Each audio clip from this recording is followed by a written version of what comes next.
অধ্যায় ২। হ্যালো এর পর কি বলে কথা এগিয়ে নেব? ছোট্ট করে তোমার স্বাগত বক্তব্য শুরু করো। প্রথম পরিচয়ে তার চোখে বিনয়ী হয়ে উঠতে হবে। তার কানে যেন তোমার কথাগুলো মধুর হয়ে ওঠে এবং তোমার কথার জাদু যেন তাকে ছুঁয়ে যায়। মনে রাখবে, তোমার ছোঁড়া প্রতিটি শব্দের আলাদা গুরুত্ব রয়েছে। কোনোটা তাকে কাছে টানবে, কোনোটা দূরে ছুড়ে দেবে। তোমার সঙ্গীকে স্বাগত জানাতে অবশ্যই ছোট্ট ছোট্ট কথোপকথনের বিকল্প নেই। ছোট্ট কথোপকথন? হ্যাঁ, ব্যাপারটা তাই। বড় বড় লাইন এড়িয়ে ছোট্ট ছোট্ট লাইন দ্বারা তোমার প্রতিটি কথা জুড়ে দাও। পার্থক্য নিজেই অনুভব করবে। তুমি কি শুনতে পাচ্ছ প্রকম্পন? তোমার ছোট্ট ছোট্ট শব্দগুলো ওই লোকটাকে আগ্রহী করে তুলছে। দেখো, তার মুখ থেকে বিরক্তির রেখা উবে গেছে। আবার কিছু মানুষকে দেখবে যারা ছোট্ট ছোট্ট বাক্যগুলো পছন্দ করে না। তারা অল্পতেই বিরক্ত হয়ে উঠবে। এদেরকে এমন কোথাও নিমন্ত্রণ জানাও যেখানে তাদের পরিচিত কেউই থাকবে না। যদি দেখতে পাও ওরা এমন পরিস্থিতির সাথে পরিচিত, তবে ধরে নাও ওই ব্যক্তিটি অনেক বেশি অম্লান ব্যক্তিত্বের অধিকারী, যে ছোট্ট ছোট্ট কথোপকথন অপছন্দ করছে। আমার জীবনে আমি ৫০০-এর অধিক কোম্পানির পরামর্শদাতা হিসেবে কাজ করেছি। ওইসব কোম্পানির উপরস্থ কর্তা ব্যক্তিদের সাথে আমার কথা হয়েছে। অধিকাংশ কর্মকর্তা জানিয়েছেন, বোর্ড অফ ডিরেক্টরসদের সামনে অথবা কোম্পানির মালিক পক্ষের সামনে তাদেরকে লম্বা লম্বা কথা বলতে হয়, এবং তারা স্বীকার করেছেন ওসব মুহূর্তে তাদের নিজেদের মনে হতে থাকে তারাই সেই ছোট্ট বাচ্চাটি যে বড় একটা অনুষ্ঠানে হারিয়ে গেছে। যেদিকেই তাকায় দেখতে পায় নানান প্রকৃতির মানুষ বকবক করেই যাচ্ছে। বিরক্তিকর। ছোট্ট কথোপকথন অপছন্দকারী ব্যক্তিরা প্রায়শই অভিযোগ করেন, তুমি তো সফল ব্যক্তিদের কোম্পানিতে চাকরি করো, তাই তোমার সমস্যা হয় না। ছোট্ট করে কথা বলার এই ভীতিটা মঞ্চে কথা বলার ভীতির মতোই। সমাজের পরিচিত মানুষদের ভিড়ে দাঁড়ালে তুমি নিজেকে অনেক ছোট ভাবতে শুরু করে দাও। পাবলো ক্যাসেলস আজীবনই মঞ্চে কথা বলতে ভয় পেত। কার্লে সিমনেরও কাছাকাছি অভিজ্ঞতা রয়েছে। বেচারা লাইভ স্টেজ শো করাই কমিয়ে দিয়েছিল। নেইল ডায়মন্ডের সাথে কাজ করেছে এমন একটি বন্ধু জানাল, নেইল সং স্যাং বু গানের লাইনগুলো প্রায় ৪০ বছর যাবৎ গুনগুন করে গিয়েছে। এই কলিটি তার টেলিপ্রম্পটারে সংযোজিত ছিল, যা তাকে নানা বিষয়ে ভুলে যাওয়ার ভয় থেকে এড়িয়ে রাখত। ছোট্ট কথোপকথন ভীতি চিকিৎসাযোগ্য? মানুষের কথোপকথনের দক্ষতা কি চিকিৎসা করে ঠিক করা সম্ভব? বিজ্ঞানীরা দাবি করলেন, চিকিৎসা এর সমাধান হতে পারে। প্রোজ্যাক সেবনে এর সাফল্য দেখা দিল। অনেকে ভয় পেতে থাকল এর ভয়ঙ্কর কোনো সাইড এফেক্ট দেখা দেয় কিনা। ভালো খবর হচ্ছে, যখন মানুষ চিন্তা করে এবং আন্তরিকভাবে অনুভব করতে আরম্ভ করে, সুনির্দিষ্ট আবেগগুলো, যেমন মানুষের আত্মবিশ্বাস, তাদেরকে ওই পরিস্থিতি থেকে পরিত্রাণ দিতে মস্তিষ্কে সংকেত পাঠায়। ফলশ্রুতিতে মানুষের মস্তিষ্ক এর কার্যকরী প্রতিষেধক উৎপাদন শুরু করে দেয়। ভীত হওয়া এবং ছোট্ট কথা বলা অপছন্দ হওয়াকে যদি আমরা অসুখ হিসাবে ধরে নিই, তবে এর কার্যকরী চিকিৎসা নিচে উল্লেখ করা হল। বিজ্ঞান আমাদের অনেক তথ্যই প্রকাশ করেছে। এই যেমন, একই সাথে দুজন ব্যক্তির নিউরনের উত্তেজনার ক্ষমতা এক নয়। আমাদের মস্তিষ্কে নিউরন নিউরোট্রান্সমিটার নামক জলীয় পদার্থের সাহায্যে তার যাবতীয় কার্যক্রম সাধন করে। ব্যক্তিভেদে নিউরোট্রান্সমিটারের কম বেশি লক্ষ্য করা যায়। অত্যধিক নিউরোট্রান্সমিটারের প্রবাহকে নোর পাইন বলা হয়, অ্যাড্রেনাইন গোত্রের কাছাকাছি। কিছু বাচ্চার ক্ষেত্রে দেখা যায় কিন্ডারগার্টেনের শ্রেণীকক্ষ দিয়ে হাঁটার সময় ওরা হুট করে দৌড়াতে অথবা টেবিলের নিচে লুকিয়ে যেতে পছন্দ করে। বাচ্চাকালে আমিও অনেকবার টেবিলের নিচে বসেছিলাম, গার্লস বোর্ডিং স্কুলে থাকার সময়কার কথা। ঠিক কৈশোরে পা দেওয়ার আগে আগে আমি যখনই কোনো ছেলের সাথে কথা বলতাম, আমার পা কেমন যেন পাকিয়ে যেত। সেবার একটা ছেলেকে আমি আমাদের নাচের দলে ডেকেছিলাম। আমাদের উচ্চ বিদ্যালয়ের অন্য একটা শাখা ছিল যেখানে শুধুমাত্র ছেলেরাই পড়ত। ছেলেদের দল ওখানেই অনুশীলন করে, আর আমরা মেয়েদের শাখায়। ওই শাখায় আমার পরিচিত শুধু একজনই ছিল, ইউজিন। তার সাথে পরিচয়টা হয় তার আগের বছরের সামার ক্যাম্পিংয়ে। আমার সমস্ত ভয় জয় করে আমি সিদ্ধান্ত নিলাম ওই ছেলের সাথে কথা বলবো। নাচের অনুষ্ঠানের ২ সপ্তাহ পরে আমি অনুভব করলাম আমার দ্বারা এত বড় অনুষ্ঠানে নাচা সম্ভব নয়। ওখানে আমার জন্য টিকে থাকাটাই কঠিন হয়ে গেল। তার ১ সপ্তাহ পরেও আমি আমার সিদ্ধান্তে অটল ছিলাম। আমার নিজেকে অসহায় মনে হচ্ছিল। আমি পারব না ধারণাটা জেঁকে ধরেছে। অনুষ্ঠানের ৩ দিন পূর্বে আমার নিঃশ্বাস ছোট হয়ে আসলো। আমার হাত পা কাঁপতে লাগলো। মনে হতে লাগলো আমার কারো সাহায্য দরকার। আমি একটা কাগজে গুছিয়ে কথাগুলো লিখলাম। হেই, আমি লেইল। গত বছরের গ্রীষ্মের একটা ক্যাম্পিংয়ে আমাদের দেখা হয়েছিল। চিনতে পেরেছ? এটুকু লিখে আমি একটু বিরতি দিলাম। এই প্রশ্নটা যখনই তাকে করব সে হ্যাঁ অথবা না বলে জবাব দেবেই, তাই ওই বিরতি রাখা। এরপর পরের অংশে লিখলাম, শুনে খুশি হবে যে ন্যাশনাল ক্যাথিড্রাল স্কুলের আয়োজিত নাচের অনুষ্ঠানে আমি নৃত্যদলে অংশগ্রহণ করছি। অনুষ্ঠানটা এই শনিবার রাতে অনুষ্ঠিত হবে। আমি অনুষ্ঠানের পূর্বে তোমার সাথে একবার দেখা করতে চাই, করবে? আমার প্রশ্নের জবাব যদি ওকে দিতে হয় তবে হ্যাঁ ছাড়া না বলার কোনো পথই নেই। সময় আরও পড়ে গেল, একেবারে অনুষ্ঠানের দ্বার প্রান্তে। আমি আর সময় নষ্ট না করে ছেলেটাকে ফোন দিলাম আর নিজের লিখিত কথোপকথনগুলো নিয়ে বসলাম। ওপাশ থেকে কল রিসিভ হতেই হ্যালো শব্দটা ভেসে এলো। কি মধুর তার কণ্ঠ! আমি অনেকটা নার্ভাস ছিলাম, তারপরও স্ক্রিপ্ট দেখে দেখে গড়গড় করে বললাম, হেই, আমি লেইল।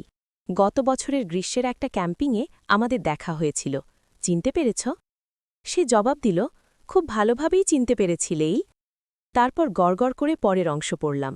শুনে খুশি হবে যে ন্যাশনাল ক্যাথিড্রাল স্কুলের আয়োজিত নাচের অনুষ্ঠানে আমি নৃত্যদলে অংশগ্রহণ করছি। অনুষ্ঠানটা এই শনিবার রাতে অনুষ্ঠিত হবে। আমি অনুষ্ঠানের পূর্বে তোমার সাথে একবার দেখা করতে চাই, করবে? অবশ্যই, অবশ্যই লেইল, আমাদের আজই দেখা হচ্ছে। আমার সারাটা দিন অনেক ভালো গেল। পাহাড় সম একটা বোঝা বুক থেকে নেমে গেল। উফ, অবশেষে কেউ একজনকে পাওয়া গেল যে আমাকে নাচের ব্যাপারে সাহায্য করবে। ইউজিনের সাথে আমার দেখা হলো। সে জানালো তার ডাকনাম ডনি, ওই নামে ডাকলেই সে খুশি হবে। ডনি এত চমৎকার কিছু সময় উপহার দিয়েছিল যা আমার পরবর্তী দশকের ভেতরেও শ্রেষ্ঠ সময় ছিল। ও এমন দারুণভাবে কথা বলল, অনুপ্রেরণা দিল যে আমি মুগ্ধ হয়ে গেলাম। পরে তো মনে হলো ওই অনুষ্ঠানে নাচা কোনো ব্যাপারই না। ডনি আমার জীবনের প্রথম ছেলে বন্ধু ছিল, আর যদি জিজ্ঞেস করো প্রথম প্রেমিক কে ছিল, অবশ্যই ডনি। এলেমেলো চুল আর সামনের বের হয়ে থাকা দুটো দাঁতের খুঁত এড়িয়ে গেল তার মনোমুগ্ধকর কথার জাদুতে। সে খুব ছোট্ট করে কথা বলত। এই ছোট্ট ছোট্ট বাক্যগুলো এতই জোরালো ছিল যে আমার ভেতরে প্রভাব বিস্তার করল। ডনির গল্পটা বলার উদ্দেশ্য ছিল তোমাদের বুঝতে দেওয়া যে ছোট্ট ছোট্ট শব্দ দিয়ে কথা বলা কতটা কার্যকরী হতে পারে। তুমি দেখতে কেমন, তার চেয়ে তুমি কিভাবে কথা বলছ তা অনেক কার্যকরী। এই অধ্যায়ে আমরা ছোট্ট করে কথা বলার কৌশলগুলো নিয়ে আলোচনা করব। পর্ব ১০, মেজাজের পরীক্ষা। যেভাবে সুন্দর একটা কথোপকথন সৃষ্টি করবে, অন্যকে বিঘ্নিত না করে। কোনো একটা অনুষ্ঠানে কিংবা কোনো একটা সেমিনারে তোমাকে নতুন কারোর সাথে পরিচয় করিয়ে দেওয়া হলো। পরিচয়টা শুরু হলো হাত মিলিয়ে, এরপর কয়েকবার চোখাচোখি হলো তোমাদের মাঝে। সাক্ষাৎটা সুন্দরভাবে হলেও তুমি অসহায় অনুভব করতে থাকলে। নিজেকে স্বাভাবিক দেখাতে গিয়ে নিজের অসহায়ত্ব তোমার পুরো শরীরে ছড়িয়ে পড়ল। তুমি অস্থির হয়ে রইলে, ফলে আগন্তুকের দিকে তাকাতে না পেরে অন্যদিকে তাকিয়ে থাকলে। আমরা সবসময়ই চাই আমাদের প্রথম পরিচয়টা একটু আলাদা হোক, নিজেদের ব্যক্তিত্ব ঠিকভাবে ফুটে উঠুক। উদ্দীপ্ততা, চতুরতার সাথে যেভাবে মানুষকে আকর্ষণ করা যায়, ঠিক সেভাবেই আমাদের কথা শুরু হোক। প্রথম দর্শনেই যেন আমরা নিজেদের গুরুত্ব তুলে ধরতে পারি। একটা আড্ডার কথা আমার খুব ভালো মনে আছে, যেখানে সবাই নিজেদের জ্ঞান আর উঁচু ব্যক্তিত্ব প্রমাণে ব্যস্ত ছিল। কিছুক্ষণের মধ্যেই তাদের নিজেদের জাহির করার ব্যাপারটা অসহনীয় পর্যায়ে চলে গেল। সবাই প্রতিযোগিতা শুরু করে দিয়েছে নিজের পরিচিতি কত মনোরম করে তুলে ধরা যায়। বিদঘুটে অবস্থা। আমেরিকার দ্বিতীয় বড় সামাজিক সংগঠন ম্যানেকা অর্গানাইজেশন থেকে আমার সাথে যোগাযোগ করা হলো। তারা আমায় তাদের অনুষ্ঠানে বক্তব্য দেওয়ার জন্য আমন্ত্রণ জানিয়েছে। আমি যখন লিফট থেকে নেমে অনুষ্ঠানে যুক্ত হচ্ছিলাম, তখনই কয়েকজন আমাকে উদ্দেশ্য করে ক্ষুদ্র ক্ষুদ্র কিছু রসিকতা করে বসল। ব্যাপারটা আমার কাছে ভালো লাগেনি। উল্টো ওদের এসব রসিকতা আমাকে অনুষ্ঠান কত দ্রুত ত্যাগ করতে পারি তাই মনে করিয়ে দিচ্ছিল। পরে বাসায় এসে ব্যাপারটা আমায় নাড়া দিল। আমি বিরক্ত হই এমন কথা তো ওরা বলেনি, তাহলে আমি কেন এটাকে এত বাজেভাবে দেখছি? ওরা ছোট্ট ছোট্ট যেসব রসিকতা করেছে, আসলেই সেগুলো দারুণ ছিল এবং অর্থপূর্ণও। আমার বিরক্তির কারণ আমি পরক্ষণেই বুঝতে পেরেছি। ওদের প্রয়োজন ছিল আমার মনের অবস্থা বুঝে রসিকতা করার। ইভেন ওরা ছোট্ট করে আমাকে রসিকতা করার প্রতি আগ্রহী করে তুলতে পারত, এই বলে, লেইল, এই ব্যাপারটা তোমার কি মনে হয়? তখন আমিও আগ্রহ নিয়ে ওদের সাথে মিশে যেতাম, ওদের মজাগুলোও আমিও উপভোগ করতাম। আমি এটুকু বুঝে নিলাম, স্বল্প বাক্যে কথা বলা অনেক কার্যকরী, তবে অবশ্যই সেটা শ্রোতা কিংবা আগন্তুকদের মুড বুঝে বলতে হবে। হুট করে না শুরু করে আগন্তুককে নিজেদের সাথে যুক্ত করে নাও, অথবা তার তাড়া থাকলে তাকে যেতে দাও। সামগ্রিক বিষয়টা তোমাদের একটা উদাহরণ দিয়ে বুঝিয়ে দিই। মনে করো তুমি কোনো একটা মিটিংয়ে অনেক দেরি করে ফেলেছ। এমনিতেই তোমার মাথা গরম। মিটিং রুমে যাবার মুহূর্তে তোমার এক কলিগের সাথে দেখা। সে খুব সুন্দর করে তার মজার একটা কাহিনী তোমাকে বলতে শুরু করল। স্বাভাবিকভাবেই তুমি এতে অত্যধিক বিরক্ত হয়ে উঠেছ। মনে মনে ভাবছ, এই ছাতার গল্প শোনার আমার টাইম কই? মুখ ফুটে তাকে মানাও করা যাচ্ছে না। এই ছোট্ট উদাহরণটা এই অনুচ্ছেদটা বোঝাতে যথেষ্ট বলে আমি মনে করি। অর্থাৎ আমাদের অন্যের মুড বুঝে কথা বলা উচিত। মুড যদি ঠিক থাকে তবেই তুমি এগিয়ে যাও, নয়তো তাকে যেতে দাও। মনের ভাব মিলার ওপরে নির্ভর করছে তোমার বিক্রয় বাড়বে না কমবে। ক্রেতার মুড বুঝতে পারলে যেমন ব্যবসায় উন্নতি হয়, তেমনি ক্রেতার মুড না বুঝে কাজ করলে উল্টো ফলাফল দিতে পারে। আমার সবচেয়ে ক্লোজ বান্ধবীদের একজন স্টেলা। স্টেলা সম্প্রতি নতুন একটা কোম্পানিতে জয়েন করেছে। এই উপলক্ষে আমি ওর উদ্দেশ্যে একটা ভোজসভার আয়োজন করলাম। সে এতে দারুণ খুশি। এর পাশাপাশি স্টেলার জন্মদিন এবং তার এঙ্গেজমেন্টের অনুষ্ঠান আলাদা আলাদাভাবে সে নিজেই আয়োজন করছে। ও আমার স্কুল জীবনের বান্ধবী, তার জন্য আয়োজনটাও স্পেশাল হওয়া চাই। শহরে নতুন এক রেস্তোরাঁ খুলেছে। অন্য সব রেস্তোরাঁর থেকে এর বিশেষত্ব এই যে এর আলাদা একটা হলঘর রয়েছে। স্টেলার পার্টির জন্য আমিও মনে মনে ওটাকে স্থান হিসেবে ভেবে নিলাম। একদিন সময় বুঝে ওই রেস্তোরাঁয় গেলাম। রেস্তোরাঁর ম্যানেজার বিষণ্ণ মুখে বসে আছেন। আমি তাকে হলঘরের ব্যাপারে জিজ্ঞাসা করলাম। সে আমাকে ওটা দেখিয়ে দিল। তার চেহারার বিষণ্ণতা লেগেই রইল। আমারও বেচারার জন্য খারাপ লাগল। হলঘরটা দেখে আমি চলে এলাম। সিদ্ধান্ত নিলাম অন্য কোথাও পার্টির আয়োজন করব। অন্তত যেখানকার ম্যানেজার এমন বিষণ্ণতা নিয়ে পার্টি পরিচালনা করবেন, সেখানে আমি পার্টি করতে পারি না। অবশ্যই এমন কোথাও সেটার আয়োজন করব যেখানকার ম্যানেজার থেকে সার্ভিস বয় সবাই হাসবে, আনন্দ নিয়ে তাকাবে। দুধের বাচ্চা যখন কাঁদতে থাকে, তার মা কিন্তু ধমকে বলে না, থাম বললাম, নইলে খবর আছে। বরং এর বিপরীতে মা তার সন্তানের আঙুলে হাত দেয়, সন্তানকে দোলাতে থাকে নিজের দুহাতে, তারপর অদ্ভুত আনন্দময় শব্দ করে। একসময় কাঁদতে থাকা বাচ্চাটি ফিক করে হেসে দেয় এবং মায়ের সাথে সাথে হাসতে থাকে। ঠিক তেমনি তোমার সমস্ত ক্রেতা এবং শ্রোতাও ঠিক ওই বাচ্চাটার মতোই। তাকে তার মনের অবস্থা বুঝে সহানুভূতি এবং হাসি খুশি রাখো। দেখবি খুব সহজেই সে তোমার প্রতি আগ্রহী হয়ে উঠবে। কৌশল ১০। মেজাজের পরীক্ষা। কারুর সাথে দেখা হলেই গড়গড় করে দীর্ঘ আলাপে যাওয়া ঠিক নয়। প্রথমে তোমার শ্রোতার দিকে মনোযোগ দেওয়া উচিত। তার মানসিক অবস্থা বিচার করে কথা বলাটাই বুদ্ধিমানের কাজ। তুমি দেখা হওয়ার প্রথম কিছুক্ষণ বোঝার চেষ্টা করো, সে কি প্রফুল্ল নাকি খুবই রেগে আছে, অথবা বিষণ্ণতায় ভরে আছে। তাই তার মানসিক অবস্থা বুঝে কথা বললেই শ্রোতা তোমার কথা মনোযোগ দিয়ে শুনবে। সুতরাং পর্যবেক্ষণ ক্ষমতা তৈরি করো, সেটা হোক কয়েক সেকেন্ডের। পর্ব ১১। গতানুগতিক কিন্তু আকর্ষণীয় দিক। কোন ধরনের বাক্য দিয়ে শুরু করতে হবে যখন আমি নতুন কারো সাথে পরিচিত হচ্ছি? সেবার এক অনুষ্ঠানে আমি পায়চারি করছিলাম। এর মধ্যে এক পরিচিত ব্যক্তির সাথে দেখা। পরিচিত সে ভদ্রলোক একটি ভিড় দেখিয়ে হতাশার কণ্ঠে বললেন, ওই যে দেখুন, মানুষের কাজ না থাকলে যা হয় আর কি। আমি হেসে বললাম, ওখানে কি হচ্ছে? তিনি অবজ্ঞা সুরে জবাব দিলেন, একজন ভাঁড় কি জানি বকছে। তার কথার মাঝে কোনো নতুনত্ব নেই। আপনি শুনলেই বুঝবেন কথাগুলো কত অসার। অথচ মানুষকে দেখুন, ভিড় করে রেখেছে, তার কথা শুনতে কত আগ্রহী। ব্যাপারটা বেশ মজাদার লাগল। আমিও শুনতে চাইলাম লোকটা আসলে কি বলছেন, এত ভিড় লাগার পেছনে কারণটা কি। শ্রোতাদের ভিড়ের মাঝে গিয়ে দেখলাম ভদ্রলোক এতগুলো শ্রোতা পেয়ে খুবই খুশি মনে তার কথা বলছেন। দাঁড়িয়ে দাঁড়িয়ে কিছুক্ষণ শোনার পর আসল ব্যাপারটা বুঝতে পারলাম। ভদ্রলোক খুব কায়দা করে কথা বলতে জানেন। মানুষজন তার কথায় বুঁদ হয়ে আছে। তুমি কি বলছো তার চেয়ে বেশি ইম্পর্টেন্ট হচ্ছে তুমি কতটা আকর্ষণীয় করে কথাগুলো বলছো। ভদ্রলোকের কথাগুলো তেমন কোনো অর্থ রাখে না, একেবারে অনর্থক, কিন্তু তিনি যেভাবে ওগুলো বলছেন ভঙ্গিটা অতুলনীয়। কোথাও কথা বলতে গেলে ব্যাপারটা মনে রেখো, নিজেকে যত বেশি আকর্ষণীয় করে তোলা যায়। মানুষ আমাকে প্রায়শই জিজ্ঞেস করে কথা বলার সময় আমি কিভাবে আমার প্রথম বাক্য শুরু করব। আমি সবাইকে ডটটির উদাহরণটা দেই। ডটটি আমার অফিসে কাজ করত। আমি যখনই তাকে জিজ্ঞেস করতাম লাঞ্চে সে আমার সাথে খাবে কিনা, সে হ্যাঁ সূচক মাথা নাড়াত। আর যখন জানতে চাইতাম লাঞ্চে সে কী খাবে, সে হেসে জানাত যে কোনো মজাদার খাবার খেতেই সে আগ্রহী। তার উত্তরটা আমাকে আলাদা করে কোনো খাবারের নাম জানান না দিলেও জানান দিত সে খেতে আগ্রহী। আমি তাও তাকে অনেকগুলো খাবারের নাম বলতাম। পরক্ষণেই আমার মাথায় ধরল যে কোনো শব্দটা দিয়ে সে যেন পুরো সবটার উত্তর দিয়ে দিয়েছে, অর্থাৎ আমি যা খেতে চাইব তাতে তার মানা নেই। বুঝতে বাকি রইল না সে ছোট্ট একটা শব্দ দিয়ে কত সহজে একটা বড় ব্যাপার সমাধান করে দিয়েছে। তুমি কিভাবে এটা করবে? খুবই সোজা, জাস্ট তোমার সঙ্গীদেরকে বুঝিয়ে দাও তারা যা করছে সেটার সাথেই তুমি আছো। দেখবে তারা তখনই ধরে নেবে তুমি তাদের চিন্তাভাবনার মানুষ। খুব সহজেই তাদের বিশ্বাস তোমার উপরে গড়ে উঠবে। কেন গতানুগতিক বিষয়গুলো কাজে দেয়?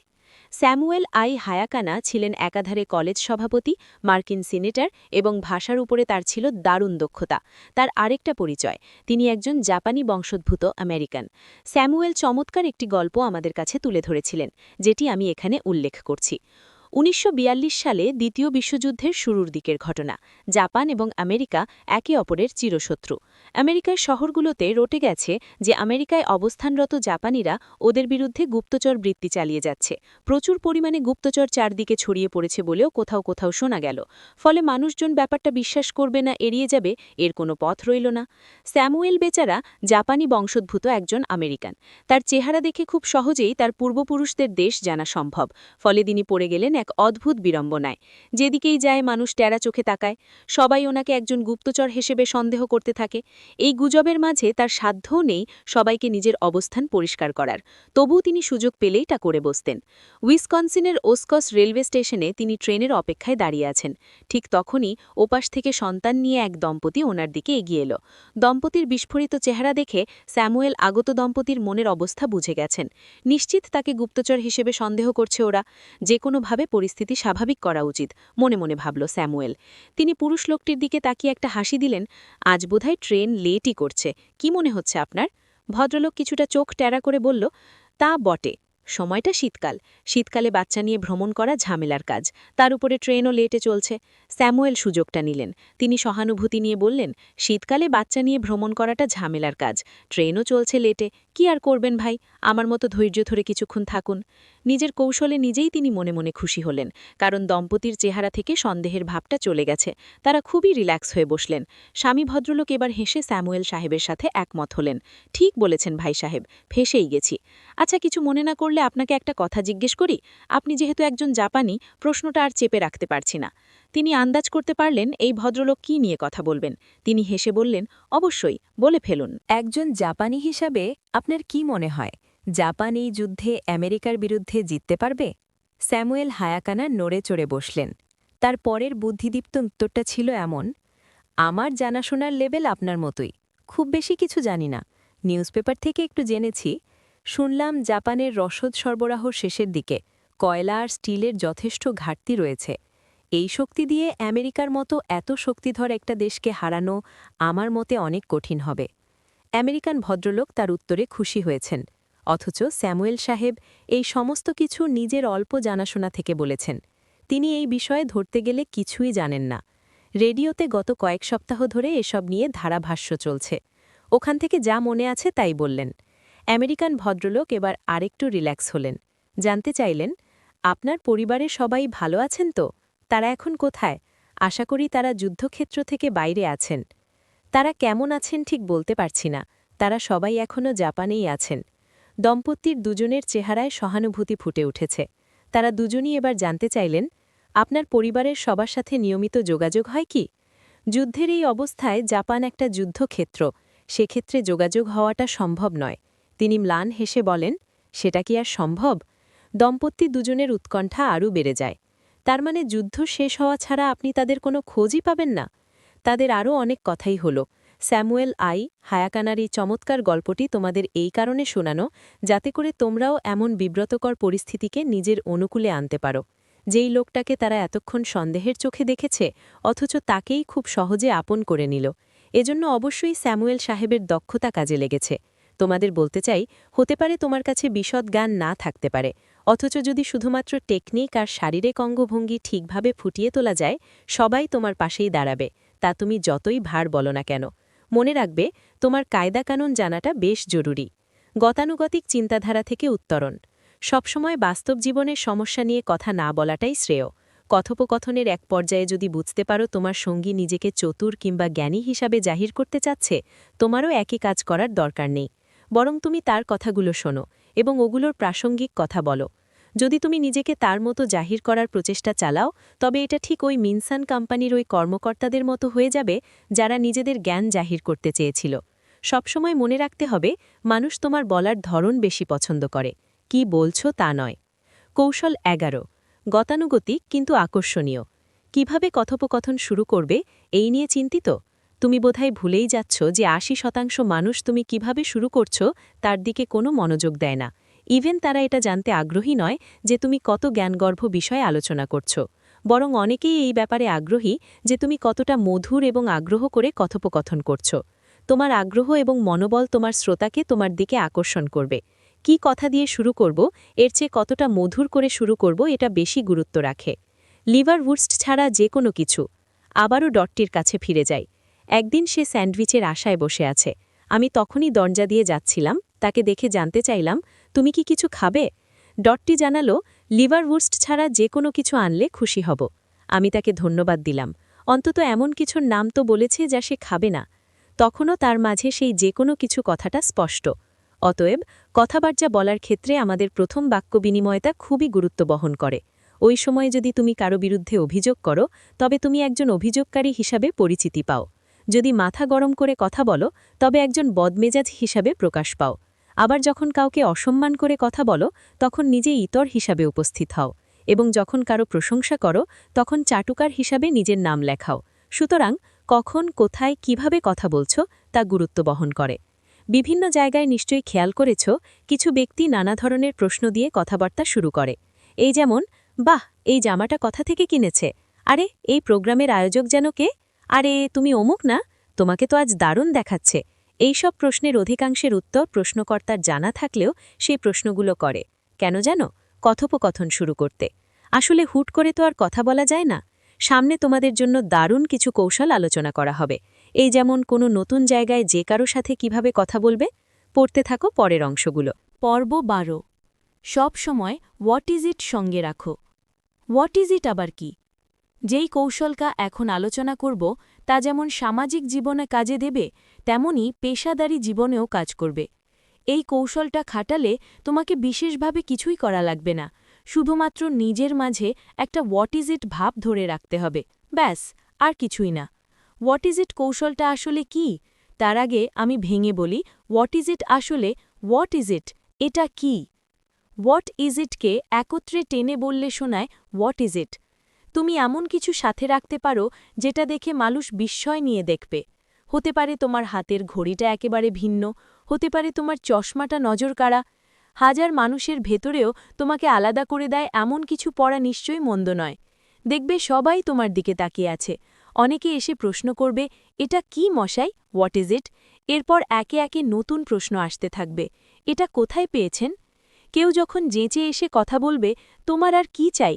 এমন অনেক মানুষও তোমার সাথে কথা বলবে যাদের সাথে কথা বলার আকাঙ্ক্ষা তোমার অনেক দিনের। ধরো সেই মানুষটা তোমার কাছে এসে বলল, আরে, এই অদ্ভুত জিনিসটা কোথা থেকে কিনেছেন? আগে তো কোথাও দেখিনি। এক অনুষ্ঠানে আমি মান্ধাতা আমলের একটা চশমা পরে গেলাম। চশমাটা দেখতে খুবই অদ্ভুত ছিল। ওটা সরাসরি চোখে না লাগিয়ে গলায় ঝুলিয়ে রাখলাম। খুব বেশিক্ষণ লাগল না, একটা ভিড় তৈরি হয়ে গেল। মানুষজন আমার চারপাশে দাঁড়িয়ে ওটা দেখছে। কেউ কেউ প্রশ্ন করছে, এটা কি, হোয়াট ইজ ইট, এটা কোথায় পেলেন? আমি জানালাম, এটা আমার দাদির রেখে যাওয়া চশমা।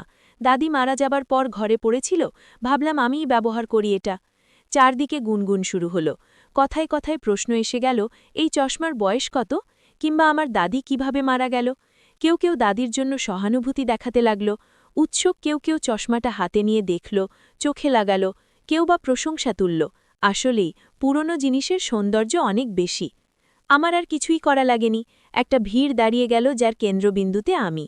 এমন অনেকেও কথা বলতে এলো যাদের সাথে আমি কথা বলতে চাইতাম। বুঝতেই পারছ কিভাবে নিজেকে অন্যদের থেকে আলাদা করতে হবে। এমন কিছু সাথে নিয়ে যাও যাতে করে কেউ না কেউ এসে বলেই ফেলে, এটা কি, হোয়াট ইজ ইট? অথবা তুমি অন্যদের কাছে এমন কিছু খুঁজে নাও যা দেখে তুমিও বলতে পারো, আরে, এটা কি, হোয়াট ইজ ইট? প্রেমিকা খুঁজতে হোয়াট ইজ ইট। সামাজিক জীবনে এবং পেশাদারি জীবনে এটা কিভাবে কাজে দেয় আমরা দেখলাম। আমার প্রশ্ন, প্রেম ভালোবাসা এটা কাজে দেয়? অথবা কোনো নারীকে তোমার পছন্দ, তার সাথে কথা বলার ছুতো পাচ্ছ না, সেখানে টেকনিকটা কাজে লাগবে? উত্তরটা খুবই সোজা, হ্যাঁ, এটা সব ক্ষেত্রেই কাজে দেয়। আমার একটা বন্ধু আছে আলেকজান্ডার, যে কিনা অদ্ভুত একটা গ্রিক ছোট পুতুল নিয়ে ঘুরত। পুতুলটার দিকে তাকালেই বোঝা যায় পুতুলটা খুবই হতাশ এবং ভীত। যদিও সে ব্যক্তিগতভাবে হতাশ কিংবা ভীত কোনোটাই না, সে পুতুলটা নিয়ে ঘুরত মেয়েদের তার দিকে আকর্ষিত করতে। কোনো মেয়ে যখন তার সাথে কথা বলতে আগ্রহী হতো তাদের প্রথম প্রশ্ন হতো, আপনার হাতে এটা কি? তোমরা সবাই নিজেকে এমন একটা অনুষ্ঠানে কল্পনা করো তো, যেখানে একটা সুন্দরী নারী তোমার দিকে তাকিয়ে আছে, তোমার সাথে সে কথা বলতে আগ্রহী, কিন্তু হুট করে তোমার সাথে কথা বলার কোনো আলাদা কারণ পাচ্ছে না। মেয়েটা মনে মনে ভাবছে, আপনি মশাই অনেক সুন্দর, কিন্তু আমি কিভাবে আপনার সাথে কথা বলি? কথা বলার কোনো পথই যে খোলা নেই। নিজেও অন্যের মাঝে হোয়াট ইজ ইট খুঁজে নাও। শুধুমাত্র অন্যরা তোমার সাথে কথা বলবে এমনটা ভাবার যথেষ্ট যুক্তি নেই। তার চেয়ে তুমিও একইভাবে অন্যদের প্রশ্ন করো, হোয়াট ইজ ইট? যার সাথে কথা বলতে চাও তার দিকে ভালো করে লক্ষ্য করো। এমন কিছু একটা খুঁজে নাও যেটার ছুতো ধরে তুমি তার সাথে কথা বলতে পারো। হতে পারে সেটা তার হাতের রুমাল, হতে পারে তার কোট, অথবা তার হাতের দামি আংটিটি। তুমি কারো কোম্পানিতে চাকরি করতে আগ্রহী, তার সাথে পরিচিত হতে চাও, তাহলে সোজা তার কাছে যাও, তার পরিহিত এমন কিছুর দিকে ইঙ্গিত করে প্রশ্ন করো, আরে এটা কি? এটা কোথা থেকে নিয়েছেন? ব্যাস, বাকিটা আর বলা লাগবে না, সেই লোকই তোমার সাথে কথা বলবে।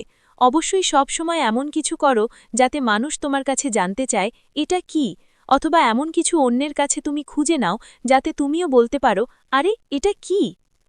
কৌশল 12। সব সময় হোয়াট ইজ ইট সঙ্গে রাখো। তুমি যেখানেই থাকো, হোক সেটা কোনো সামাজিক অনুষ্ঠান কিংবা ব্যবসায়িক, এমন কিছু পরিধান করো বা নিয়ে যাও যা মানুষকে চমকে দেবে। মানুষ ওরকম কিছু আগে দেখেনি, তারা অবাক হয়ে তোমার কাছে আসবে, বলবে, হ্যালো, কিছু মনে না নিলে একটা প্রশ্ন করি, এই যে এটা কি? পরবর্তী অধ্যায়ে আমরা এমন একটা টেকনিক নিয়ে আলোচনা করব যা রাজনৈতিক ব্যক্তিরা প্রায়শই করে থাকেন। তারা যখনই এমন কাউকে দেখেন যিনি তার কাজে আসতে পারেন, তারা তার সাথে পরিচিত হয়ে তাকে পরবর্তী রাজনৈতিক ক্যাম্পেনে কাজে লাগান। পর্ব ১৩ হুজ দ্যাট। যেখানে হোয়াট ইজ ইট কৌশল অকেজো, সেখানে ব্যবহার করো হুজ দ্যাট। এমন পরিস্থিতিতে পড়ে গেলে যে একজন মানুষের মাথার সিথি থেকে শুরু করে পায়ের জুতো পর্যন্ত খুঁজেও এমন কিছু পেলে না যেটার প্রসঙ্গ তুলে তাকে প্রশ্ন করবে, এটা কি? তখন কি করবে? অথচ তুমি ব্যক্তিটির সাথে কথা বলতে উন্মুখ হয়ে আছো। তোমার জন্যই হুজ দ্যাট বা উনিকে টেকনিকটি। মনোযোগ দিয়ে এই অংশটা খেয়াল করো। তোমার প্রথম কাজটাই হচ্ছে উক্ত অনুষ্ঠানের দায়িত্বে আছে এমন কাউকে খুঁজে নেওয়া। আয়োজককে তোমার টার্গেটেড ব্যক্তিকে দেখিয়ে বলো, আরে বাহ, ওই যে ভদ্রলোক, উনি তো বেশ মজার মানুষ, ওনার পরিচয়টা জানতে পারি? আয়োজক অথবা দায়িত্বশীল ব্যক্তিটি তোমার প্রশ্নে খুশি হবেন।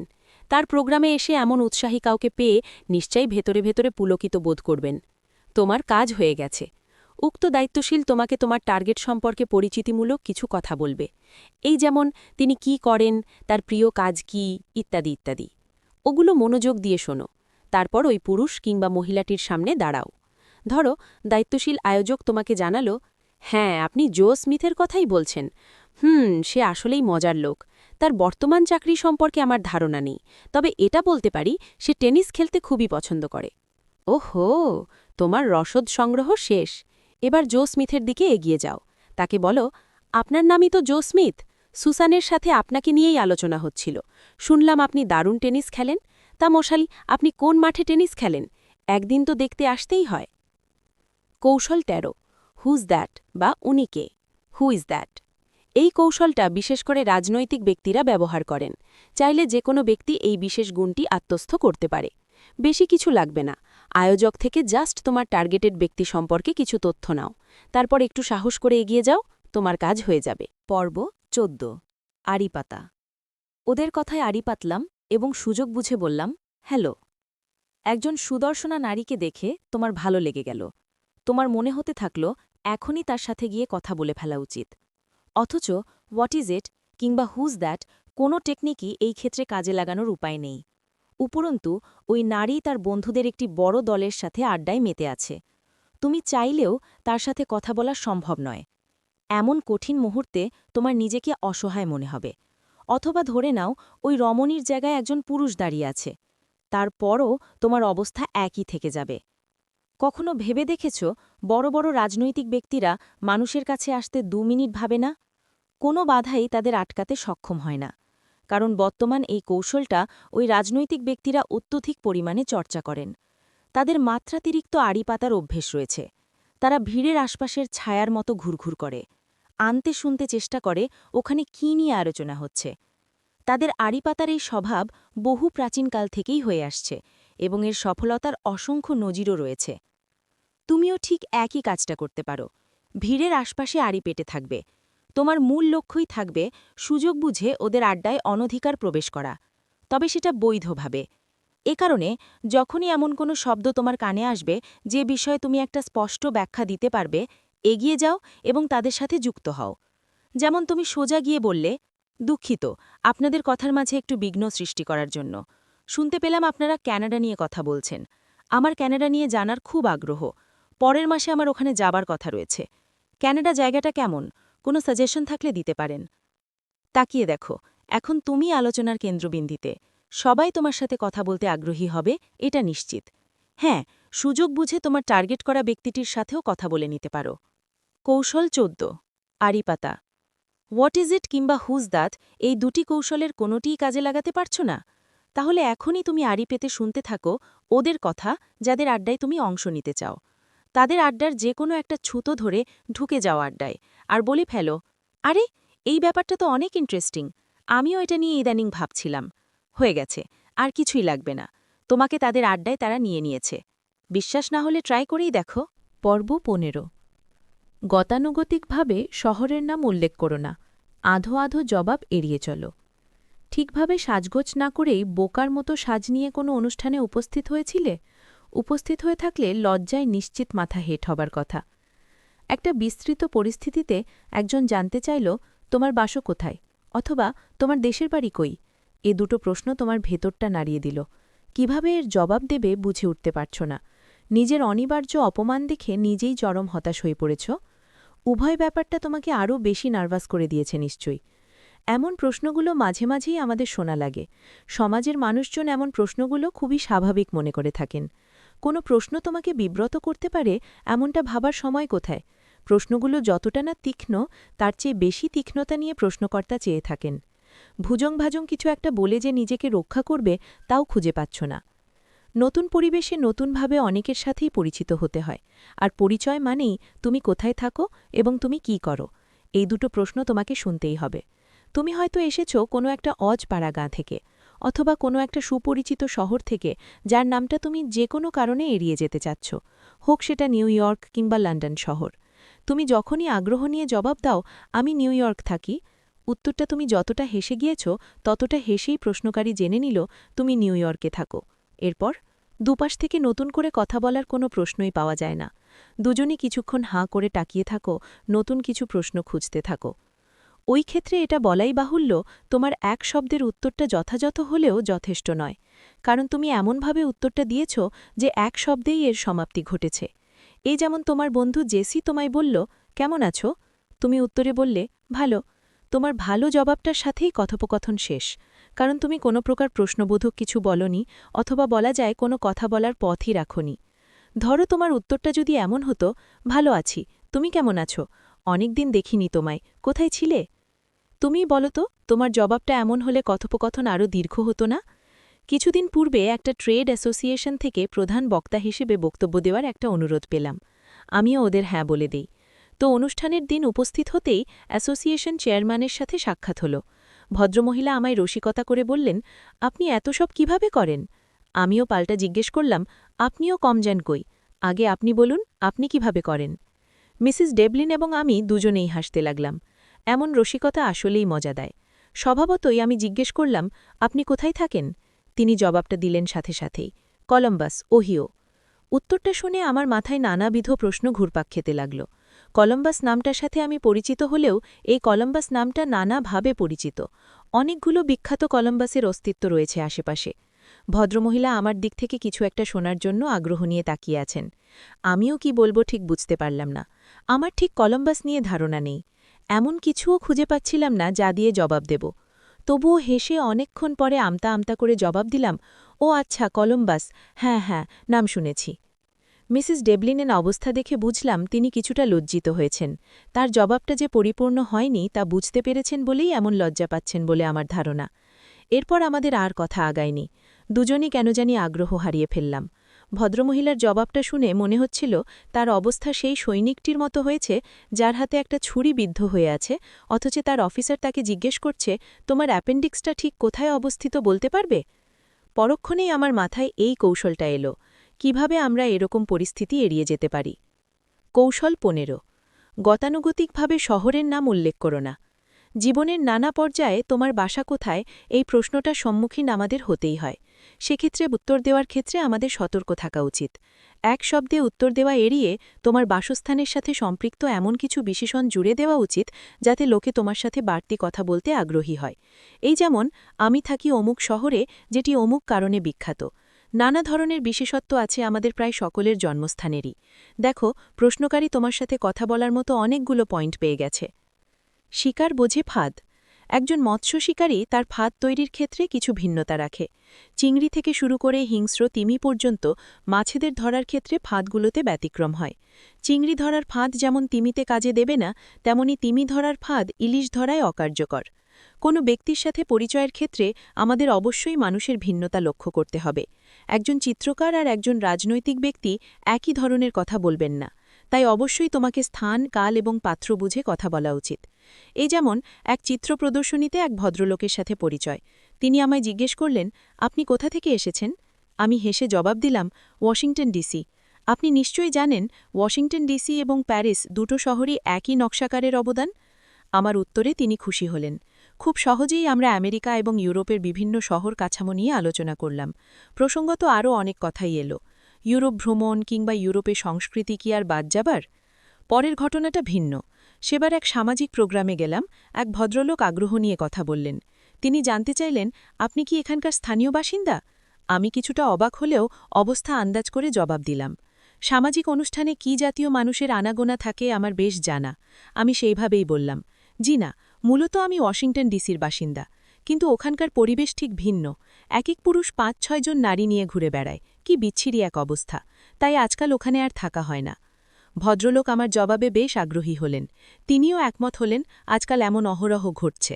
আমি যে একজন সুন্দর মনের মানুষ খুঁজছি তা তাকে আলাদা করে বলা লাগেনি।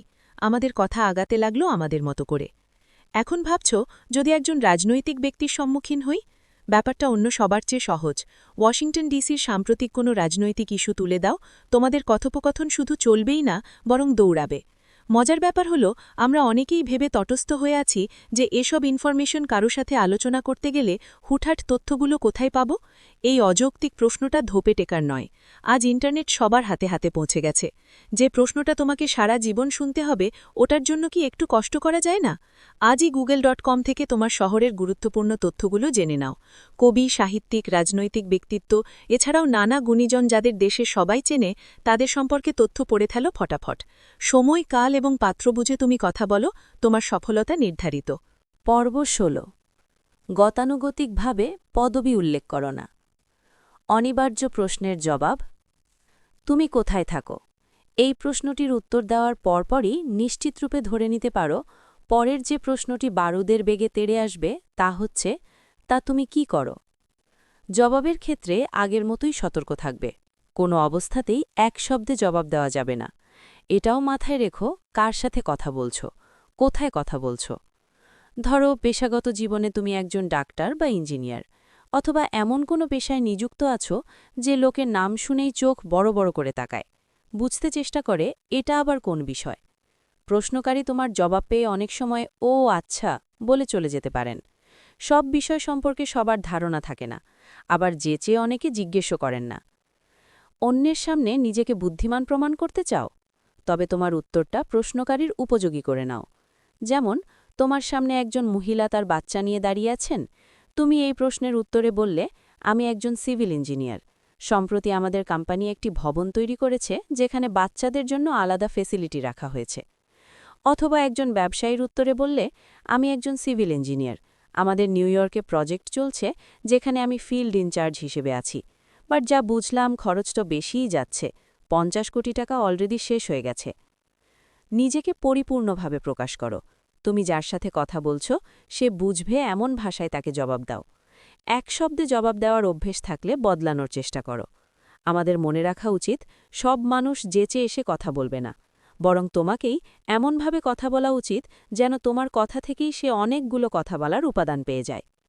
তুমি মেডিকেল সায়েন্সে পড়ো বলে এর এমন বর্ণনা তুমি দিলে মানুষ ভাববে, বাবারে বাবা, কি সাবজেক্টে পড়ে উপরওয়ালা ভালো জানে। কৌশল ১৬। গতানুগতিকভাবে পদবি উল্লেখ করো না। তুমি কি করো? এই প্রশ্নটা স্বাভাবিকভাবেই তোমাকে শুনতে হয়। জবাবে তোমার দায়সারাভাবে নিজের পদবি বলাটা বুদ্ধিমানের কাজ নয়। আমি একজন শিক্ষক, প্রকৌশলী কিংবা ডাক্তার বলার চেয়ে তুমি কিছুটা বাড়তি অংশ জুড়ে দিবে, যেটা তোমার পেশাটাকে তার সামনে ফুটিয়ে তুলবে। যেমন একজন বাচ্চার মায়ের সামনে বলতে পারো, আমি একজন ডাক্তার, আমার শেষ চিকিৎসাটা করা হয়েছে একটা 10 বছরের বাচ্চার। দেখো তোমাদের কথা কতটা মধুর হয়ে উঠবে। গতানুগতিক পদবি উল্লেখ করার বেদনাদায়ক স্মৃতি। জীবনের কিছু স্মৃতি ভুলে যাওয়ার নয়, আমারও তেমন কিছু স্মৃতি আছে। সেবার 2 ভদ্রলোকের সাথে পরিচয়। দুজনই নিজেদের পরিচয় দিতে সিনা টান টান করে ফেললেন। প্রথমজন তো একটা গম্ভীর ভাব নিয়ে বললেন, আমি একজন পরমাণু বিজ্ঞানী। ভদ্রলোকের জবাব শুনে মনে মনে ভাবলাম, পরমাণু বিজ্ঞানী হওয়া অত্যন্ত সৌভাগ্যের ব্যাপার, কিন্তু সেটি কিভাবে প্রকাশ করতে হয় তাও জানা উচিত। তো পাশের ভদ্রলোক নিজের পরিচয় দিলেন। তিনিও জোর গলায় বললেন, আমি একজন ইন্ডাস্ট্রিয়ালিস্ট। এরপর দুজন কথা বলার কিছুই পেলেন না। আমি কিছু একটা কথা বলবো এই অপেক্ষায় দুজন আমার দিকে ফিরলেন। দুজনের এক্সপ্রেশন দেখে মনে হচ্ছে বড় কোনো একটা চাকরির কথা না বললে বুঝি মান সম্মান থাকবে না। নিজেদের বড় করার মিছে প্রতিযোগিতায় আমার ভেতরটা অসহ্য লেগে উঠল। নিজের পরিচয় দিয়ে আমরা সবাই চুপ করে রইলাম। কথা ওই পর্যন্তই। কারণটা খুবই সোজা, আমরা নিজেকে অন্যদের উপযোগী করে জবাব দেইনি। এই ঘটনার বিপরীতে আরেকটা ঘটনা না বললেই নয়। পরিচয়ের মাঝে এক ভদ্রলোক বললেন, আমি ট্রকি মিডো কমিউনিটি কলেজে শিক্ষকতা করার চিন্তা করছি। আমার কাজ হবে তিব্বতীয় বৌদ্ধ ধর্মশিক্ষা দেওয়া। ভদ্রলোকের খোলামেলা জবাব আমার মনে দাগ কেটেছে। ট্রকি মিডো কারা আমার একদমই জানা ছিল না, তবে তিব্বত সম্পর্কে ধারণা ছিল। যেহেতু আমার জানাশোনার মাঝে কিছু পেলাম, আমি ওই বিষয়ে কথা বলতে লাগলাম। দুটো ঘটনার পার্থক্য নিশ্চয়ই তোমরা ধরতে পেরেছ। পর্ব 17। গতানুগতিকভাবে পরিচয় করিয়ে দিও না। সদ্য পরিচিতদের শুরুটা এগিয়ে দাও। তোমার দুজন বন্ধুকে পরিচয় করিয়ে দেওয়ার কাজটা জীবনে একবার হলেও করেছ তুমি। দুজনই তোমার সামনে দাঁড়িয়ে, তুমি হেসে মিল্টনের দিকে তাকিয়ে বললে, ও হচ্ছে রবিনসন। এরপর রবিনের দিকে তাকিয়ে বললে, আর ও হচ্ছে মিল্টন। দুজন পরিচিত হয়ে নাও। দুজনকে নাম দিয়ে পরিচয় করে দেওয়াটা অনেক প্রাচীন এবং সস্তা কৌশল। মিল্টন এবং রবিন নিজেদের সাথে পরিচিত হবে ঠিকই, কিন্তু কথা আগাবে না। এক্ষেত্রে গুণী মানুষেরা কি বলে জানতে চাও? তবে তোমাকে তাদের কৌশল জানাচ্ছি। নিজেই বুঝে যাবে কোন ব্যাপারটা তোমরা এড়িয়ে গেছ। এক্ষেত্রে তারা যা করে, দুজনকে সামনে দাঁড় করিয়ে ছোট্ট করে হাসে, তারপর দুজনকে দেখিয়ে বলে, ও হচ্ছে মিল্টন। মিল্টনের ফটোগ্রাফির অদ্ভুত পাগলামি আছে, সে কিন্তু দারুণ ছবি তোলে। আর হ্যাঁ, ও হচ্ছে রবিনসন, ভ্রমণবিদ। দেশের কোন কোন জায়গাটা না ঘুরেছে সে। ঘুরতে চাইলে ওর সাথে যোগাযোগ করলেই হলো। দেখো দুজনকে কিভাবে খুবই সেফ জোনে নামিয়ে দিয়েছ। তারা শুধুমাত্র হাই হ্যালো ছাড়াও কত কত বিষয় পেয়ে গেল কথা বলার। এই যেমন সর্বশেষ কোন জায়গাটা তার ঘোরা হয়েছে, সবচেয়ে ক্লান্তিকর ঘোরাঘুরি কোনটা ছিল, এমন হাজারটা বিষয় নিয়ে কথা বলা যায়। এমনকি কথা হয়েও যায়। আর একবার আলোচনা শুরু হলে সেটা এক টপিক ছাড়িয়ে অন্য টপিকে ছড়িয়ে পড়তে আর কতক্ষণ লাগে। অর্থাৎ কাউকে পরিচয় করিয়ে দাও এমন কিছু যুক্ত করে, যেটা তোমাকে এবং তাকে নিয়ে যাবে অনেকগুলো কথোপকথনযোগ্য বিষয়ের সামনে। পত্রিকার লেখালেখি থেকে শুরু করে ব্যাংকের হিসেব নিকেশ, ঘোরাঘুরি থেকে শুরু করে রাজনীতি, যে কোনো বিষয় তোমরা কথা বলতে পারো। পেছনের শক্ত কারণটা হচ্ছে তোমরা একজন আরেকজনের সম্বন্ধে ন্যূনতম কিছু জেনে গেছ, যা তোমাদের মধুর কিছু সময় তৈরি করে দেবে। এজন্যই আমি সবাইকে উপদেশ দেই, নিজের পরিচয় ছড়িয়ে দাও, দেখবে অন্যজন তোমাকে কতটা সহজে মেনে নিচ্ছে। কৌশল 17।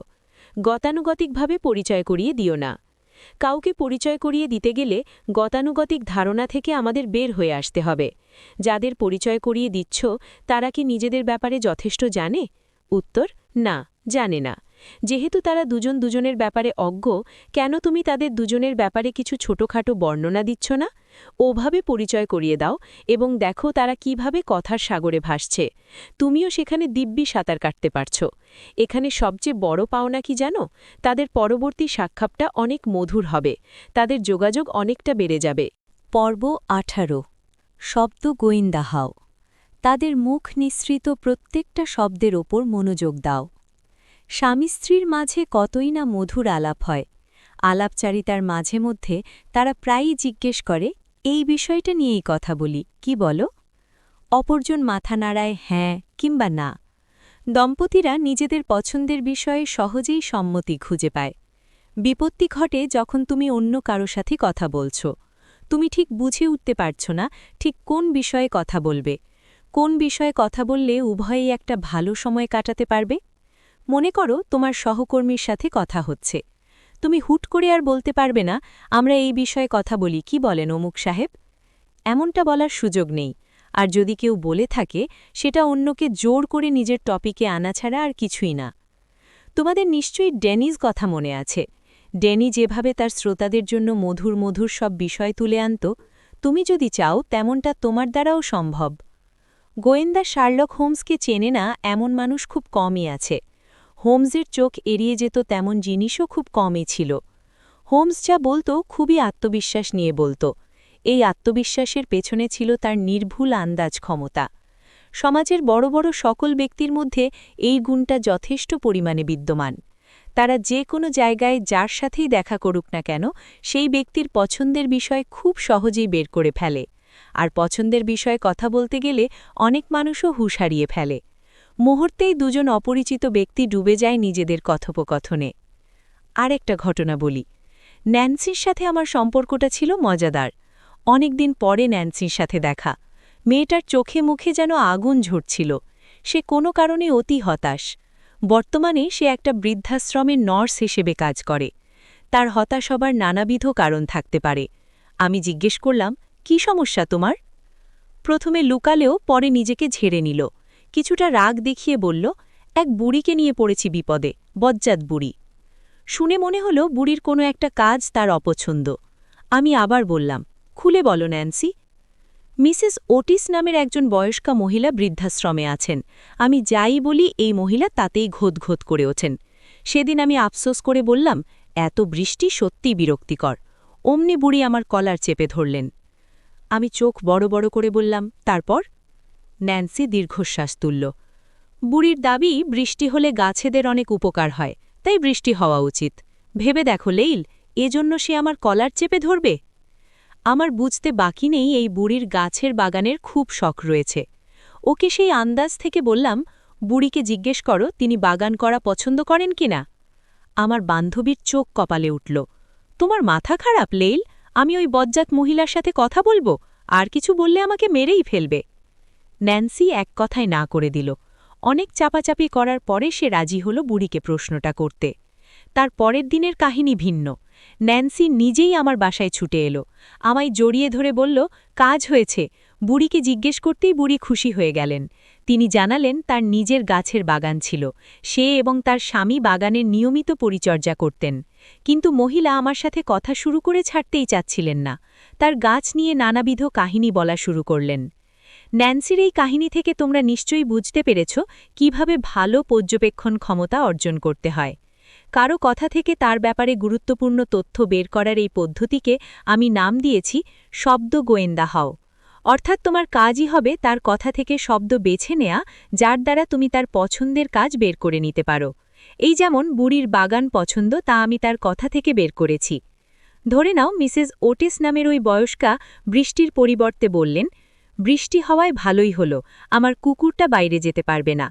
এক্ষেত্রে নিশ্চিত তোমার ধরে নিতে হবে বুড়ি কুকুর নিয়ে কথা বলতে পছন্দ করবেন। যে কোনো জায়গায় যে কোনো পরিস্থিতিতে যদি চোখ কান খোলা রাখা যায়, তবে তোমার পাশের বন্ধুর আকর্ষণীয় বস্তুগুলো খুব সহজেই তুমি বের করে নিতে পারবে। অন্যের কথা মনোযোগ দিয়ে একটুখানি শোনো, তারপর হয়ে যাও শব্দ গোয়েন্দা। খুঁজে বের করো সেই শব্দটা যার উপরে তোমার পরের কথাগুলো চলবে। তোমার বন্ধুটি পাখির কিচিরমিচির শুনে প্রকৃতির গুণগান গাইতে থাকল, কিংবা জ্যোৎস্নায় আকাশের দিকে হাঁ করে তাকিয়ে বলছে, জ্যোৎস্নার আলো আমায় খুন করে ফেলছে, এত সুন্দর কেন প্রকৃতি?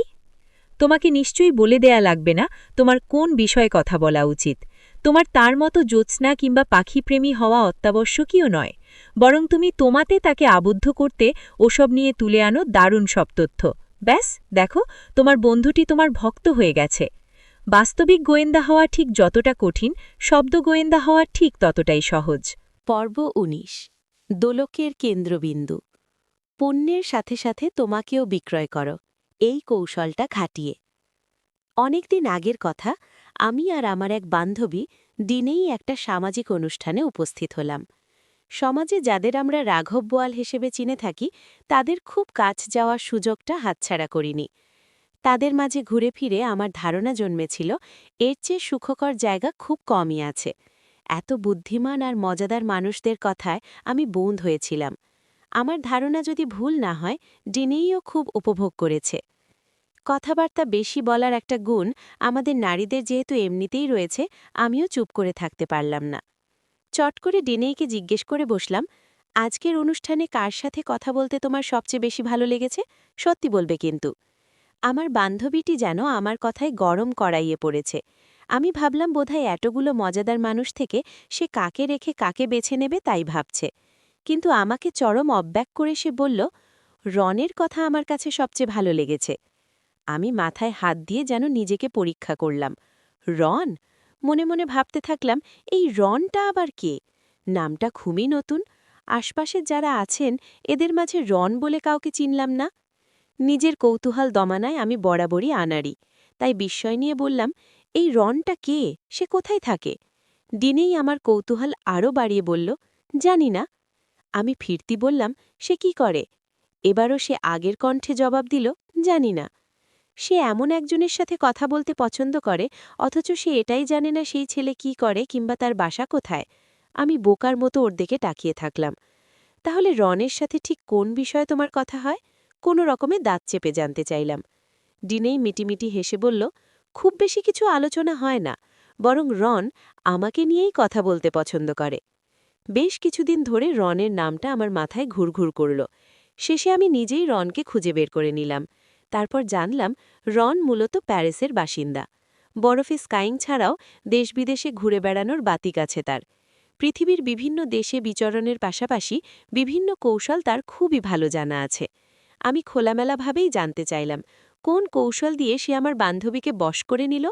বেচারির মুখে শুধু রন আর রন, অথচ রন সম্পর্কে তার কোনো ধারণাই নেই। রন স্মিত হাসল।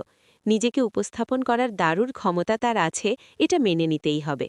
সে জানালো, এটা বড় কোনো ব্যাপার না। জাস্ট যার সাথে কথা বলছি তার জীবন নিয়ে আলোচনা করতে পছন্দ করি।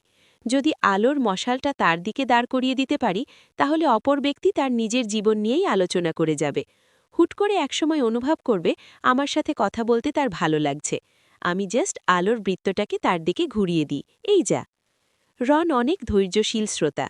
এটা একটা বড় সত্য যে একজন ভালো বক্তা একজন ভালো শ্রোতাও।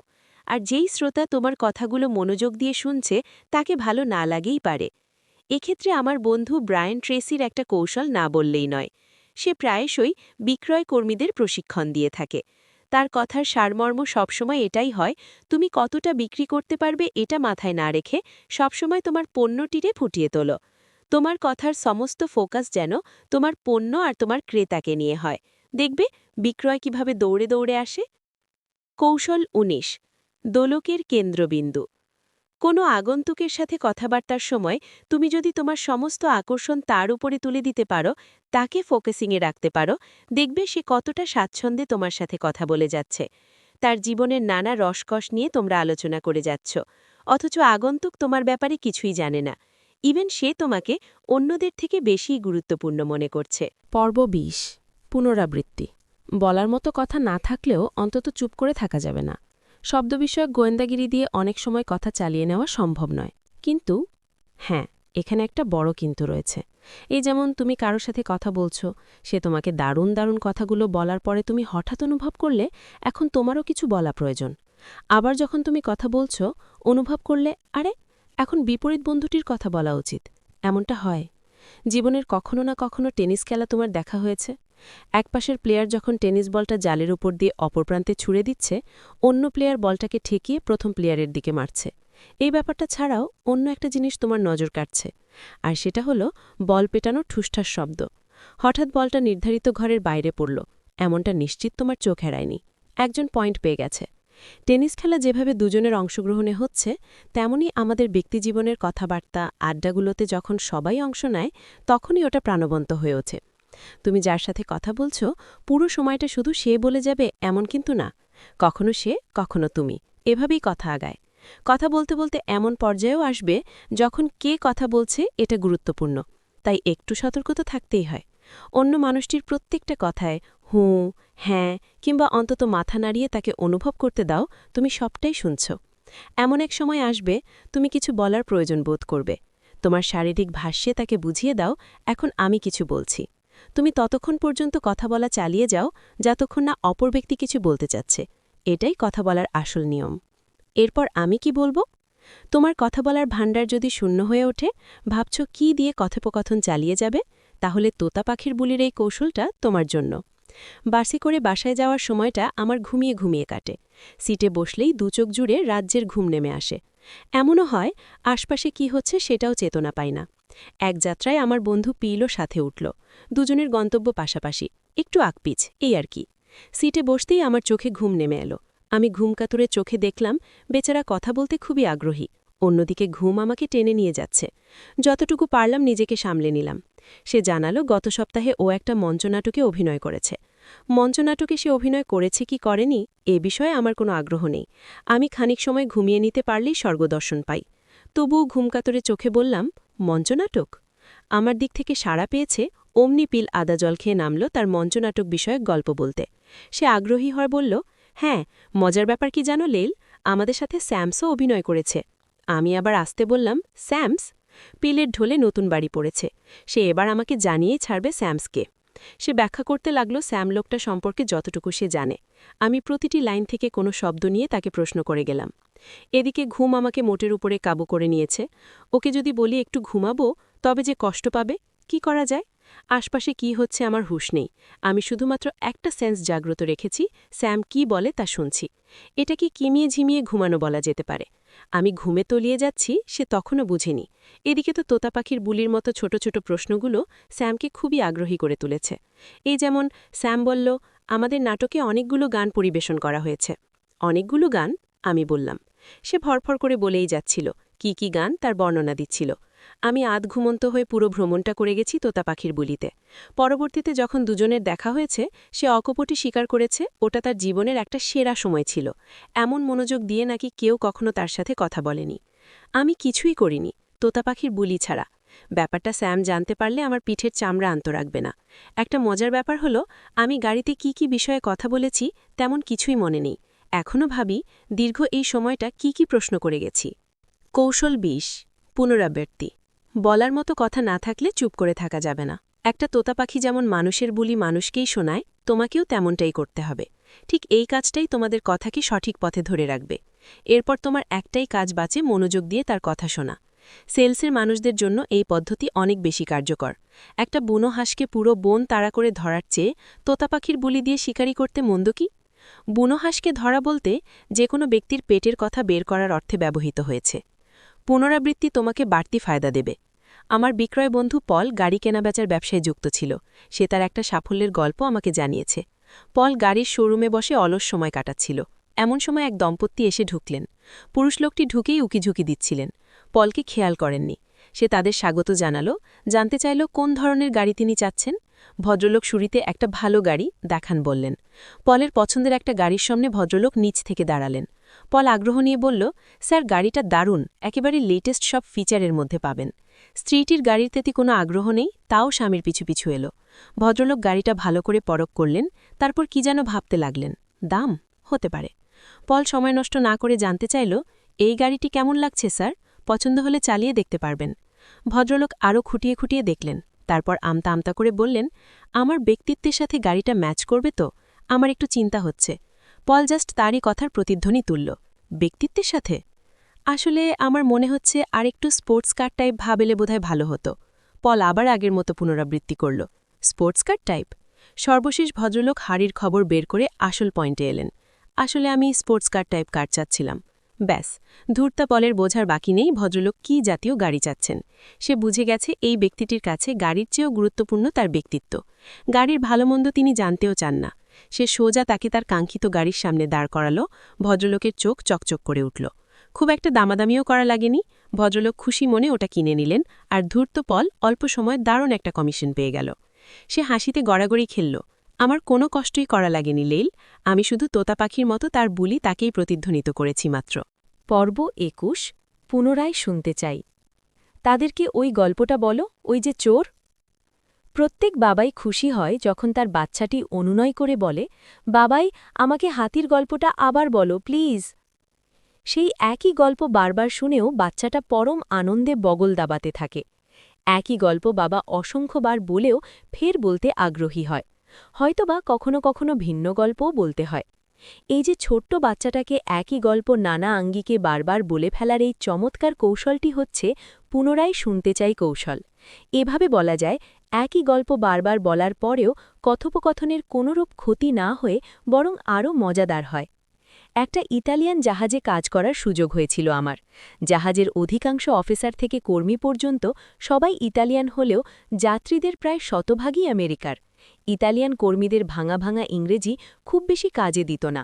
প্রত্যেক ভ্রমণেই ক্যাপ্টেন রাত্রিকালীন পার্টির আয়োজন করতেন। আমার প্রচণ্ড ইচ্ছে ছিল এসব পার্টির সময়টাতে জাহাজের কর্মীদের এবং যাত্রীদের মাঝে দারুণ একটা সময় কাটানোর, কিন্তু অত্যন্ত হতাশার ব্যাপার হল জাহাজের কর্মীরা সব ইতালিয়ান আর যাত্রীরা আমেরিকান, যে কারণে এটা খুবই কঠিন ছিল। এসব পার্টিতে দুপক্ষের মিলন হলেও হালকা কিছু কথাবার্তা ছাড়া কিছুই হতো না। একদিন মাঝরাতে ঘুম ভেঙে যায় আমার। উঠেই নিজের প্রয়োজনীয় জামাকাপড় পরে দ্রুত বেরিয়ে পড়ি। অন্ধকারে ঠিক কিছুই বোঝা যাচ্ছিল না, তার উপরে কুয়াশা। বোঝার বাকি নেই আমাদের জাহাজ কোনো কারণে থেমে আছে।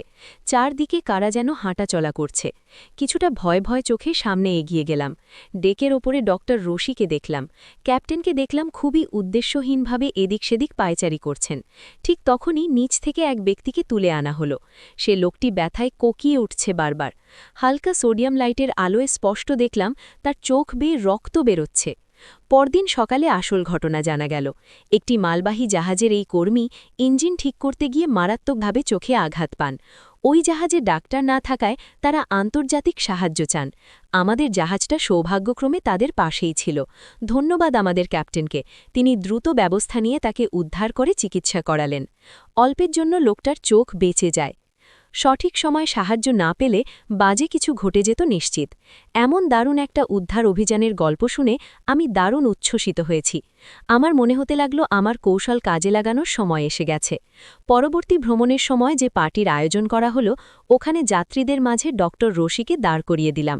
তারপর সবার উদ্দেশ্যে বললাম, সম্মানিত যাত্রী সাধারণ, গত সপ্তাহে এক দুর্ধর্ষ প্রচেষ্টার মাধ্যমে ডক্টর রশি একজন শ্রমিকের চোখ রক্ষা করেছেন। আমি আশা করছি তিনি আপনাদের পুরো গল্পটি নিজ মুখে বলবেন, কিভাবে তিনি চিকিৎসা করলেন।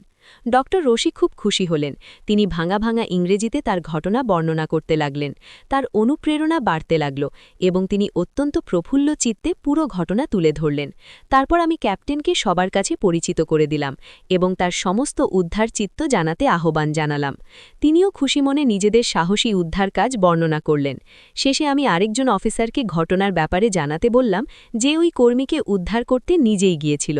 সবাই খুব সুন্দর করে নিজেদের নিজ নিজ মতো করে ঘটনার বর্ণনা দিলেন। একসময় আমি অনুভব করলাম আমি নিজেই একজন লুকোনো হিরো হয়ে উঠলাম, উপস্থাপকের চরিত্রে উন্নীত হয়ে গেলাম। সেম ঘটনাগুলো পরবর্তী প্রত্যেক আলাদা আলাদা ভ্রমণে নতুন নতুন যাত্রীদের কাছে তুলে ধরা হলো। অবাক করা ব্যাপার হলো, আনতে আনতে ঘটনাগুলো আরও বিস্তারিতভাবে আলোচিত হতে থাকল ডাক্তার, ক্যাপ্টেন এবং ওই অফিসার থেকে। একই গল্প বারে বারে বলা হলেও সবাই খুব আনন্দ পাচ্ছিল। ওটা আবার চালাও স্যাম। প্রশংসা কে না পেতে চায়, আবার অনেকে প্রশংসার সুরে কতই না অনুনয় বিনয় কিংবা অনুরোধও পায়, যে এমন, প্লিজ আরেকটা গান শুনতে চাই, প্লিজ আরেকটা কবিতা আবৃত্তি করুন, কিংবা প্লিজ আরেকটা গল্প বলুন। এই অনুরোধগুলো সচরাচর অনেক গুণবান মানুষ পেয়ে থাকেন, অর্থাৎ পুরনো গানটা আবার শুনতে মানুষের কত উচ্ছ্বাস। আবার ধরো তুমি তোমার বন্ধুকে বলছো, জন, ওই যে তোমার চোর ধরার গল্পটা আবার বলো, ওই গল্পটা আমি যতবার শুনি ততবার মুগ্ধ হই। নয়তো, জন, তুমি না একবার একটা ছোট্ট বিশালকে গাছ থেকে নামিয়েছিলে, গল্পটা সবার উদ্দেশ্যে আবার বলবে কি? এরপর জন নামের সেই বন্ধুটি কতটা উচ্ছ্বাস নিয়ে সেই গল্পটা বলবে তা তুমি তার চোখ মুখ দেখেই আন্দাজ করতে পারবে। আর একটা ব্যাপার দেখবে তার চোখে মুখে, আর তা হল তোমার প্রতি তার প্রচণ্ড আগ্রহ, এবং তার কাজে কর্মে তুমি প্রায়শই বুঝবে সে তোমাকে অত্যধিক পছন্দ করে। কৌশল ২১, পুনরায় শুনতে চাই। কতই না মধুর অনুভূতি হয় যখন কোনো ভিড় চিৎকার করে বলে, গল্পটা আবার শুনতে চাই, গানটা আবার চলুক, অথবা কবিতাটা আবার আবৃত্তি হোক। কি কবি? তোমার বন্ধুটি যাকে তুমি মুগ্ধ করতে চাও তার বলা এমন কোনো গল্প স্মরণ করো এবং তাকে গিয়ে বলো, বন্ধু, তোমার ওই গল্পটা আরেকবার বলবে? দেখবে সে অত্যন্ত খুশি মনে তা বলে যাবে। অথবা কোনো একটা ভিড়ে তোমার বন্ধুটিকে পরিচয় করিয়ে দাও। জন এখন আপনাদেরকে চোর ধরার মজার গল্পটা বলবে। আপনারা ভীষণ মজা পাবেন। জন যেমন সবাইকে গল্পটা বলতে গিয়ে খুশিতে ফেটে পড়বে, তেমনি তার ভিতরটাই তোমার জন্য আলাদা একটা জায়গা করে নেবে। পর্ব ২২। তোমার ভালো দিকগুলো উপস্থাপন করো। নিজের ভুলগুলো উপস্থাপন করে প্রিয় হতে চাও? জনপ্রিয় ব্যক্তিরা যখনই কারো প্রতি আকৃষ্ট হয়, তারা নিজেকে তার সামনে উপস্থাপন করতে পিছপা হয় না। নিজের কিছু দুর্বলতাও তাদের সামনে উপস্থাপন করে বুঝতে দেয়, ভয় পেও না, আমিও তোমার মতোই মানুষ। বড় বড় তারকারা এসব করলে মানুষ তাদের দিকে আরও ঝুঁকে পড়ে। কথা উঠতে পারে, তুমি তো কোনো জনপ্রিয় ব্যক্তি কিংবা তারকা নও, তোমারও কি তাদের মতো নিজের দুর্বলতা প্রকাশ করা উচিত? উত্তরটা খুবই সোজা, না। তুমি কখনোই নিজের দুর্বলতা অন্যের সামনে প্রকাশ করে নিজেকে দুর্বল প্রমাণ করবে না। তোমার যতটা ভালো দিক আছে তা প্রকাশ করো। যখন নতুন বন্ধুর সাথে তোমার মধুরতা বাড়বে, তখন তোমার দুর্বলতা জানাতে পারো, ক্ষতি নেই।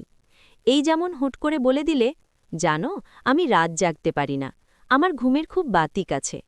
কিংবা তোমার ছেলেবেলায় করা চুরির ঘটনাটা তাকে জানালে। অবশ্যই এসব বিষয় শুরুতে তোমাকে গোপন রাখতে হবে। সম্পর্ক মধুর হলে এসব এমনিতেই সামনে এসে যাবে। একসময় এসব ব্যাপার দুজনেই উপভোগ করবে।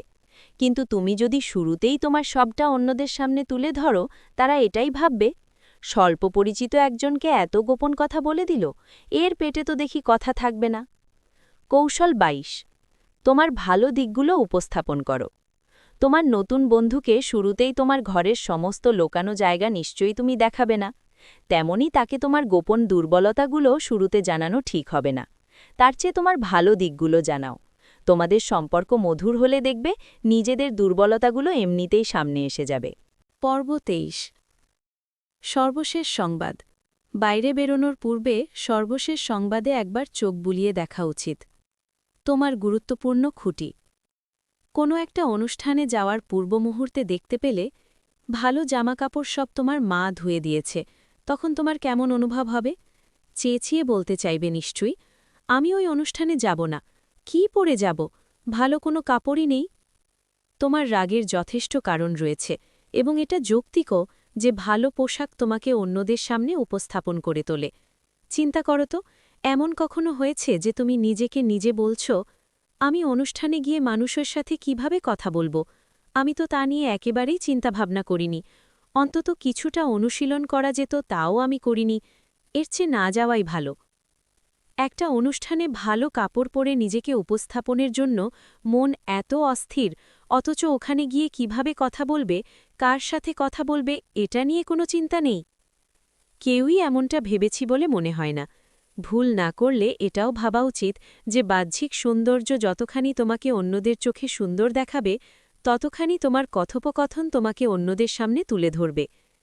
মানুষের ব্যক্তিত্ব তার বাহ্যিক সৌন্দর্যের চেয়ে তার কথোপকথনের ওপরে অত্যধিক নির্ভর করে। বোঝার বাকি নেই, সুন্দর জামাকাপড়ের পাশাপাশি সুন্দর কথোপকথনের বিষয় নির্ধারণ করে গেলে ওটা অনেক বেশি ফল বয়ে আনে।